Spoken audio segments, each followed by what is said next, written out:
I realize that there are a lot of Christians out there na hindi komportable in celebrating certain Christian holidays. Take for example, itong Christmas. Lagi natin sinasabi na nagkataon daw ito raw ay yung celebration, the day of the birth of the Roman sun god. No? Nagkatugma daw doon. So we don't want to celebrate this day kasi nga daw it's pagan. O di kaya naman Santa Claus instead of Jesus Christ, no? Instead of the birth of Christ, ang napag-uusapan dito regalo, naging materialistic, no, ang celebration ng araw na ito.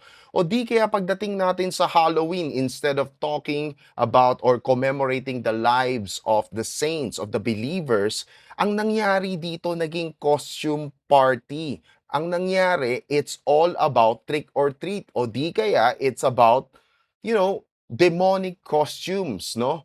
So, yes, naintindihan ko, hindi tayo komportable. But you have to remember, the original intention is good. Walang masama, no? It's not about celebrating the Roman sun god. It's not about worshiping Santa Claus or the Christmas tree. It's not about celebrating ghosts or demons, or this day was given to Satan. It's never about these things. The original intention was noble. It was good.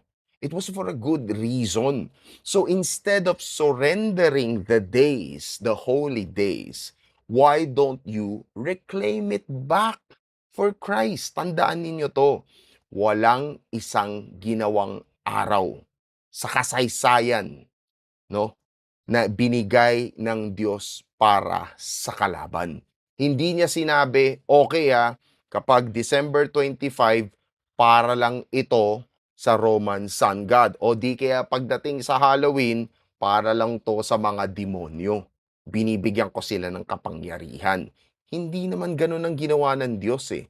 Karamihan nitong mga to ay interpretations at practices ng mga tao. Okay? And you can always use this as an opportunity to preach the gospel. You can always use this as an opportunity to bring people back to God, to Jesus Christ. Okay? Huwag niyong isusurrender yung araw na yun. Sa dinami-dami ba naman ng mga pagan gods, at there are only 365 days in a year, paminsan-minsan lang yung 366. Ano pang mangyayari kung isusurrender mo ang bawat isang araw? E di wala na natira para sa birthday mo, sa birthday ko, o di kaya sa birthday ni Kristo. At siguro naman kahit ano pang yung araw ng birthday ni Kristo, may mako-coincide talaga siyang araw ng pag-celebrate ng pagans sa mga Diyos na sinasamba nila, kahit hindi pa December 25 yan. You get what I mean? Use it as an opportunity to preach the gospel. Bring back the original noble intention. And with that, Merry Christmas.